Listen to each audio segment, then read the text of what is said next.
আচ্ছা, এবার আমরা জানবো যে মানুষের কি করে মানে মানুষের দেহে কি করে বা জলসাম্য বা অসমো রেগুলেশনটা মেনটেন হয়।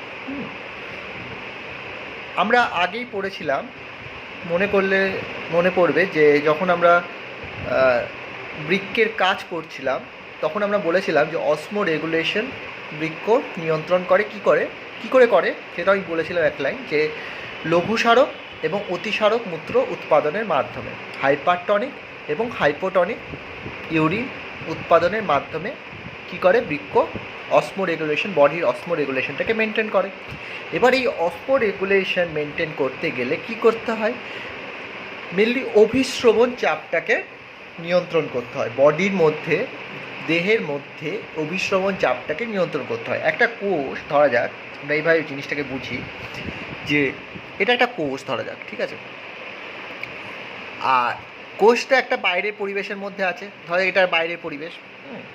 তো তাহলে আমরা লক্ষ্য করলে বোঝা যায় যে কোষের মধ্যে একটা তরল থাকে। হ্যাঁ, সমস্ত কিছু মানে জিনিসের মধ্যে একটা তরল থাকে, কোষ মধ্যস্থ তরল বা অন্তস্থ তরল, আর বাইরে একটা তরল থাকে, ঠিক আছে। এটা সিম্পলভাবে বোঝার চেষ্টা করছি জিনিসটা কীরকম।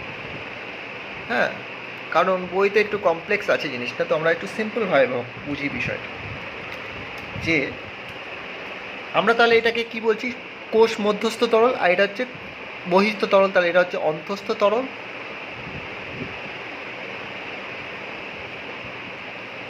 আর এটা হচ্ছে বহিস্থ তরল। এবার আমার প্রশ্ন হচ্ছে যে বাই চান্স দেখা গেল বহিস্থ তরলে ঘনত্বটা বেড়ে গেল, অন্তস্থ তরলে ঘনত্বটা কমে গেল, তাহলে কি হতে পারে? তাহলে আমরা একটুখানি ভাবি নিজেদের মধ্যে, যে দেখা গেল অন্তস্থ তরলটা কি বললাম কমে গেল মানে ঘনত্বটা, আর বহিস্থ তরলে ঘনত্বটা বেড়ে গেল, তাহলে কি হয়? আমরা জানি অভিস্রবণের ক্ষেত্রে কি হয়, যে মাঝখানে একটা অর্ধবেদ্য পর্দা থাকে, আর দ্রবণটা কোথা থেকে কোথার দিকে যায়, কম থেকে বেশি ঘনত্বের দিকে যায়। তাহলে যদি অন্তস্থ তরলের ঘনত্বটা কমে যায় বহিস্থ তরলের তুলনায়, তাহলে বহিস্থ তরলের ঘনত্বটা বেশি আছে, তাহলে কি তরলটা বাইরের দিকে ফ্লো করবে, অর্থাৎ অন্তস্থ থেকে বাইরের দিকে ফ্লো করবে। এবার ধরা যাক বহিস্থ তরলের ঘনত্বটা কমে গেল, অন্তস্থ তরলের ঘনত্বটা বেড়ে গেল, তাহলে কি হবে, যে বাইরে থেকে তরল ভেতরে ঢুকবে, ঠিক তো? এটাকে কি বলা হয়? এটাকে বলা হয় অভিস্রবণ। তাহলে এই অভিস্রবণ হওয়ার জন্যই বা অভিস্রবণ পদ্ধতির দ্বারাই কি হয়, এই যে বহিস্থ তরল আর অন্তস্থ তরলের মধ্যে একটা অভিস্রবণ চাপ বা অসমোটিক প্রেশার মেনটেন হয়। এর ফলে কি হয়, একটা বহিস্থ তরল এবং অন্তস্থ তরলের মধ্যে একটা অভিস্রবণ চাপ বজায় থাকে। তাহলে কি হয়, এর ফলে বহিস্থ ও অন্তস্থ তরলের মধ্যে আচ্ছা, এটা ক্যামেরাটা একটু নড়ছে, অন্তস্থ তরলের মধ্যে অভিস্রবণ চাপটা কি হয়, বজায় থাকে, বা মানে কি বলবো, এটা একটা সাম্যাবস্থায় থাকে, বজায় বা সাম্যাবস্থায় থাকে। মানে যেহেতু তরলটা আদান প্রদান হচ্ছে, তার ফলে কি হয়, একটা অসমোটিক প্রেশার সৃষ্টি হচ্ছে, তার ফলে কি হয়, তরলটা সাম্যাবস্থায় আসছে, ঠিক তো? মানে বহিস্থ আর অন্তস্থ তরলের মধ্যে একটা সাম্যাবস্থার সৃষ্টি হচ্ছে বা স্থিতাবস্থার সৃষ্টি হচ্ছে। কীভাবে সৃষ্টি হচ্ছে? বহিস্থ তরল এবং অন্তস্থ তরলের মধ্যে তরল আদান প্রদানের মাধ্যমে কি হচ্ছে, একটা অসমোটিক প্রেশার মেনটেন হচ্ছে বা অভিস্রবণ চাপ মেনটেন হচ্ছে, তার ফলে কি হচ্ছে, যে তরল দুটো সাম্যাবস্থায় আসছে। আমরা উল্টোভাবে ভাবতে পারি, কী রকম, যে যখন একটা তরল বহিস্থ তরল আর অন্তস্থ তরলটা সাম্যাবস্থায় থাকে, তখন কি হয়, এদের মধ্যে তরলের ঘনত্বটা, দুটো তরলের ঘনত্ব মানে বহিস্থ তরল আর অন্তস্থ তরলের মধ্যে ঘনত্বটা সেম হবে, তখনই তো তরলটা সাম্যাবস্থায় থাকবে। এখানে দেখা যাচ্ছে ঘনত্বটা কমে গেছে অন্তস্থ তরলের, এটা বেশি আছে, তার ফলে কি হয়, এখান থেকে গিয়ে কি হয়, তরলের ঘনত্বটা সাম্যাবস্থায় আসার চেষ্টা করে। এরকমই ব্যাপারটা, যখনই কি হয়, এই যে অসমোটিক চাপটা মেনটেন করা হয়, তার ফলে কি হয়, তরলটা সাম্যাবস্থায় আসে, অর্থাৎ ঘনত্ব দুটো কি হয়, দুটো তরলের ঘনত্বের মধ্যে একটা সাম্যাবস্থা বজায় থাকে। এই অসমোটিক প্রেশার মেনটেনের দ্বারাই হয়েছে। এবার আমার প্রশ্ন হচ্ছে যে তরলের ঘনত্বটা কিসের উপর ডিপেন্ড করে? মেনলি আয়নের উপর ডিপেন্ড করে, লবণের আয়নের উপর, মানে তরলে দ্রবীভূত যে লবণগুলো থাকে তার আয়নের উপর ডিপেন্ড করে। যেমন সোডিয়াম আছে, পটাশিয়াম আছে, ক্লোরাইড আয়ন আছে, এগুলোর উপর কি হয় তরলের ঘনত্বটা ডিপেন্ড করে থাকে। এবার আমরা তো জানলাম যে সাম্যাবস্থা কী করে মেনটেন হতে পারে, যখন একটা অসমোটিক চাপটা মেনটেন হবে, প্রপার অসমোটিক প্রেশারটা মেনটেন হবে বা অভিস্রবণ চাপটা মেনটেন হবে, তখনই কী হয় একটা সাম্যাবস্থায় আসবে। এবার যদি লবণের মানে যে আয়নগুলো থাকে সেগুলো আয়নগুলোর ঘনত্বটা কি হয় বেশি থাকার জন্য কী হয় তরলের ঘনত্বটা বৃদ্ধিপ্রাপ্ত হয়। তো ধরা যাক এটা বহিস্থ তরল, বহিস্থ, আর এটা হচ্ছে অন্তস্থ। জেনারেলি কি হয় যে বহিস্থ তরলে সোডিয়াম আয়নের ঘনত্বটা অন্তস্থ সোডিয়াম আয়নের ঘনত্ব থেকে বেশি হয়, আবার ক্লোরাইড আয়নের ঘনত্বটা অন্তস্থ ক্লোরাইড আয়নের ঘনত্ব থেকে বেশি হয়। কিন্তু পটাশিয়াম আয়নের ঘনত্বটা অন্তস্থ আয়নের ক্ষেত্রে, মানে অন্তস্থ যে কোষের যে তরলটা থাকে সেখানে পটাশিয়াম আয়নের ঘনত্বটা বেশি হয় বহিস্থ তরলের তুলনায়।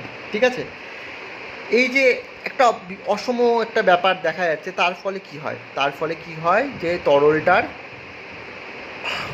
আদান প্রদান হয়, বহিস্থ আর অন্তস্থর মধ্যে একটা তরলের আদান প্রদান হয়। ঠিক আছে, এবার জিনিসটা আসলে কি এটা তো আমরা বুঝলাম যে কোষের একটা তরলের দুটো তরল, মানে অন্তস্থ তরল আর বহিস্থ তরলের মধ্যে যদি আয়নের ঘনত্বের একটা ডিফারেন্স থাকে তার ফলে কি হয় তরলের আদান প্রদান হয়। কিন্তু এই তরল আমাদের শরীরের মধ্যে বহিস্থ তরল বলতে কোনটাকে বোঝাচ্ছে সেটা আমাদের জানতে হবে। যে বহিস্থ তরল বলতে আমাদের শরীরের মধ্যে কী জিনিস, সেটা হচ্ছে আমাদের ব্লাড প্লাজমা বা রক্ত রস বা রক্তের প্লাজমা অংশটাকে বহিস্থ তরল হিসেবে বলছে।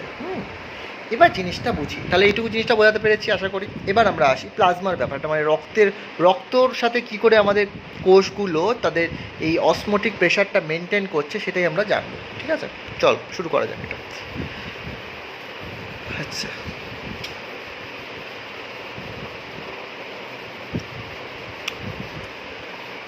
আচ্ছা আমরা খুব সহজভাবে জিনিসটা দেখবো। হ্যাঁ,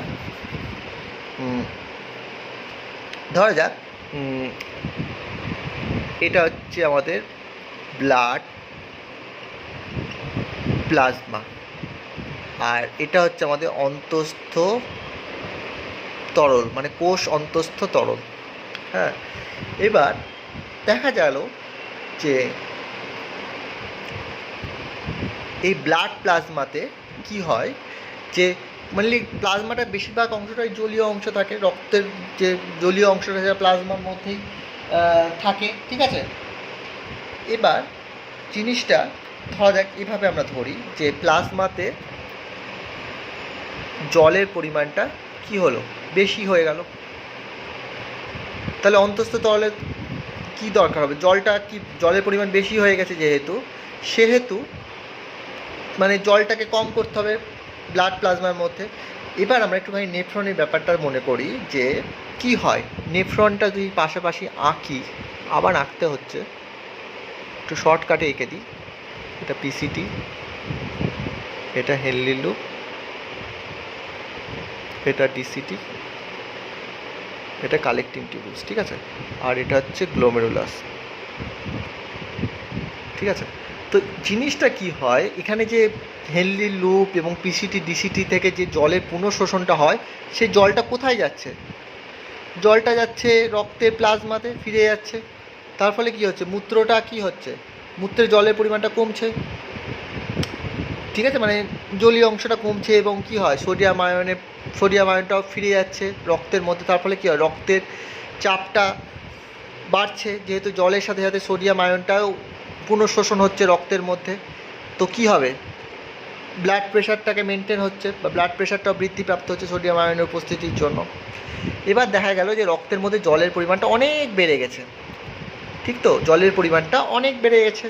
তখন তাহলে কি করতে হবে, আমাদেরকে এমন একটা কি করতে হয় যে আমরা জানি তো ফিডব্যাক মেকানিজম হরমোনের, হাইপোথ্যালামাসের সাথে পিটুইটারি, ঠিক তেমনি এখানেও একটা ফিডব্যাক মেকানিজম কাজ করে। কীরকম?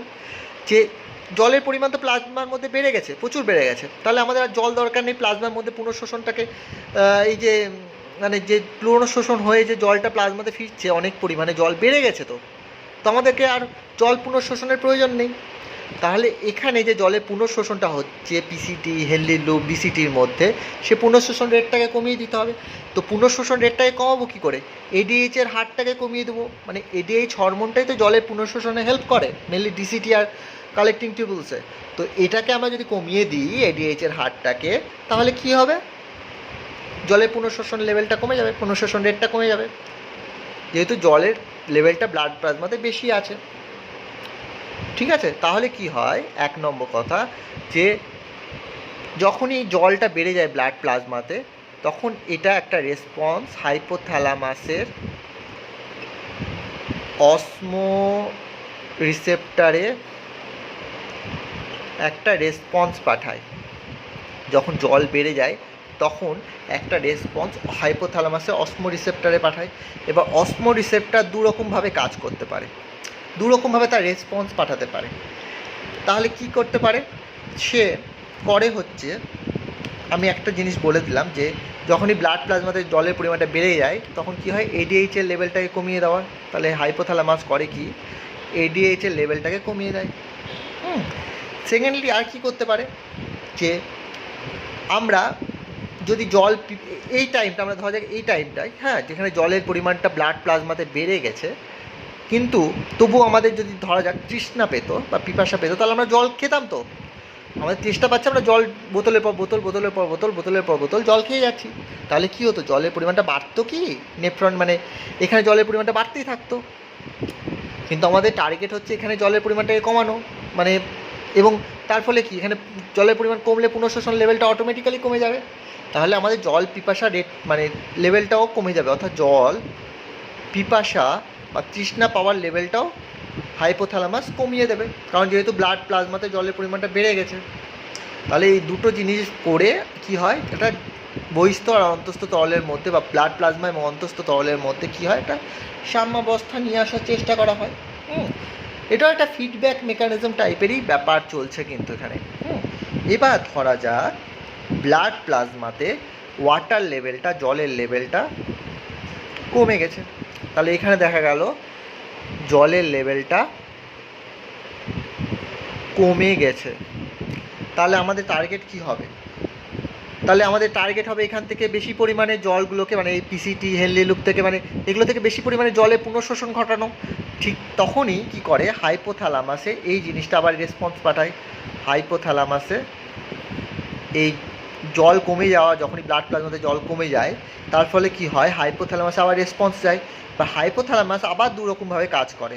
কি করতে পারে, এখানে জলের পুনঃশোষণটাকে আমার বাড়াতে হবে, তাহলে কি করতে হবে, এডিএইচ হরমোনের ক্ষরণটাকে বাড়িয়ে দিতে হবে। তখনই এডিএইচ হরমোনের ক্ষরণটা কি হয়, বৃদ্ধিপ্রাপ্ত হয়। সেকেন্ডলি এখানে জলের পরিমাণটাকে বাড়াতে হবে, তাহলে কি হয়, পুনঃশোষণ রেটটাও বেড়ে যাবে জলের।